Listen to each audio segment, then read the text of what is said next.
Hello once again everyone, it's Marcello with the next edition of the Celebrate Life series. Today coming to you live from the factory. This is where SCE Event Group and Endless Wave Studios create their magic.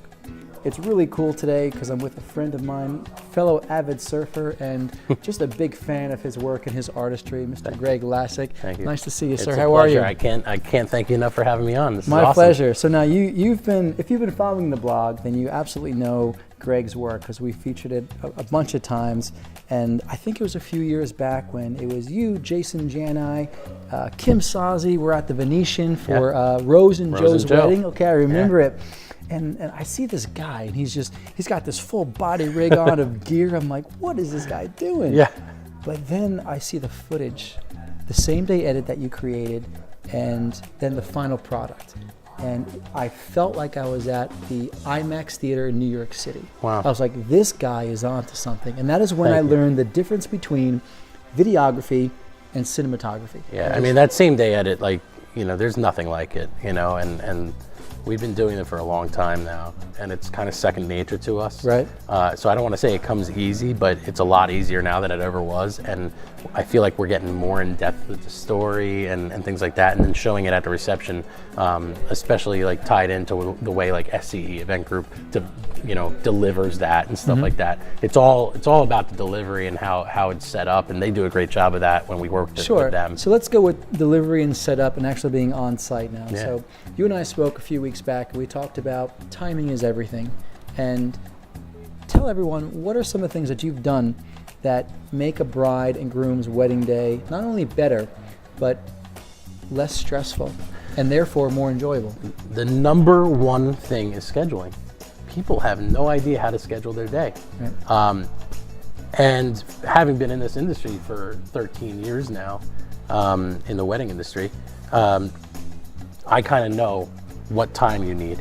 So when a bride tells me, oh, the hair and makeup people told me to go last, I say, don't do it. Don't do it, because you can't be late. A lot of times if they get married in a church, there's pretty strict rules. Right. They get charged something or whatever the deal is there. So I set up their day with 15 minutes in between everything. I give them, let's do hair from 10 a.m. to 11 a.m. Take 15 minutes. Do from 11:15 till 11:45 for makeup. Take 15 minutes.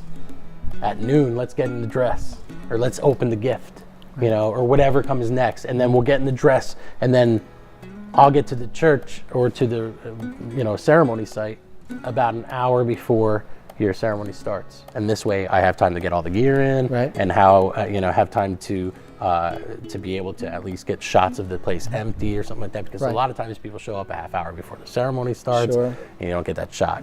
So that's one of the aspects. The other big thing is not being a videographer or a cinematographer, just being a friend. Being a guy, being a pal, When that bride is freaking out, the main thing is to keep them calm and everything like that. And it does happen, right? But you know what? If you're just their buddy, if you're just hanging out with them all day, then it doesn't happen. And let's be fair, not all grooms are that cool either. So sometimes you got to be cool for the groom too, right? I'm lucky. I'm blessed with, my other cinematographers who work for me. They're so good at being their bedside manner is fantastic. They just know how to come into a place where they've never met the guy maybe, and hang out, and they make people comfortable. And so the main thing is getting to know them before the wedding. Terrific. Now let's talk about something else that I know you love, because I see your posts on Facebook, and let's talk about Mason. Okay. Now, that's pretty awesome. I have to say, I was on Facebook one day and I saw this post from Greg Lassik, and what struck me was it was around Halloween. I don't know if you remember this, but it was you basically dressed up you and Mason as a scene from Back to the Future, which I thought was just brilliant. It was just brilliant. Yeah, so, it was awesome. So now I know you spend a lot of time with Mason, and you've got some incredible creativity, and it was just a perfect combination. So tell me about being a dad. Tell me about Mason and how you balance out work and life. Well, first to explain that picture, I built him a float for the parade, for the Halloween parade. It's like the biggest on the East Coast or something like that. It's one of the bigger. Right, and I'm going to put up a picture while we do this interview. Yeah. All right. I built that for Mason because I love Back to the Future. I'm actually filming a documentary about Back to the Future right now.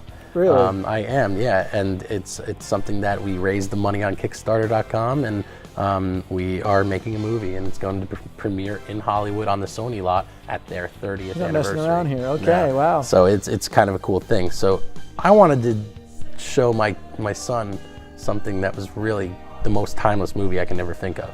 So he was Marty, I was Doc, right. and this beautiful, impossible to build DeLorean time machine. But you nailed it. You got it. I felt like I nailed it. It was awesome. It was just awesome. So that was a lot of fun. But being a dad, to me, is the culmination of every important thing you could ever do. If you ask me when I knew I wanted to be a dad, it was 7 years old, because I held my cousin Danny for the first time. And my cousin Danny is now the godfather to my son Mason. Wow. And it was a huge, huge thing. And the moment my son was born, they actually brought him over to me dripping in baby goo. And I said, clean him up first. And then I got my moment with my son, and it was just a brilliant moment. Being a dad's so cool. The first 6 months are terrible. They're terrible.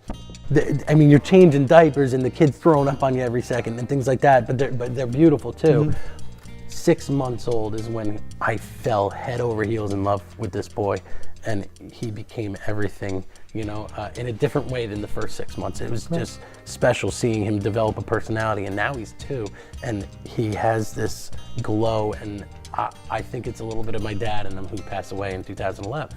So I really feel like, my dad passed away before my son was born, but my dad knew he was going to be born. And so it was kind of cool.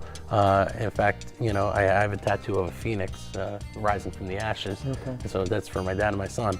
And he's just the coolest kid on earth. He does the funniest things. He says the funniest things I've ever heard in my life. And if he's not a stand-up comic or something like that, I don't know what he's going to be, because he might be a race car driver because he loves cars, but he's so cool. That's so great. Cool. You and I seem to have another similarity in that we tend to work less than the average person in this industry, where we're not doing 300 events a year. Yeah. And nor do we really want to do 300 events per year. So, but when we work really hard.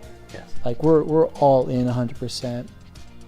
And the product generally speaks for itself. Sure. We're putting out a quality product, and obviously the reason I asked you to be here today, because I think your product is phenomenal. Thank you. So you're able As is yours. Thank you. You're able to put out this product, and to me the goal has always been just make more money than you spend. Pretty much. And right? then because then beyond that, what are you left with? You're left with what is the most important thing, is time with Mason. Yeah. And while it's not easy to take care of Mason throughout the day and then do work at night after hours, like you mentioned to me, and then maybe have an event on that same weekend, but you're able to do it. And even when you have your tired days, would you agree that you would never trade it for the world? Yeah. Because it's priceless, no, I wouldn't trade it.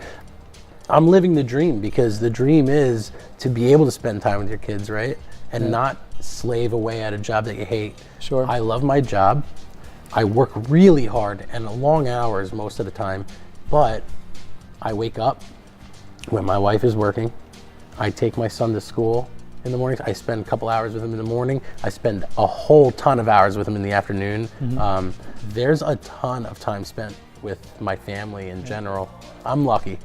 That's great. Yeah. Well, the Celebrate Life series is all about living the dream. Mm-hmm. And I've been fortunate to come in contact with friends and associates who are, and obviously you're one of them, and I'm delighted to be your friend. I wish you continued success, and likewise. Thank you for your time. Thank you. Okay. All right.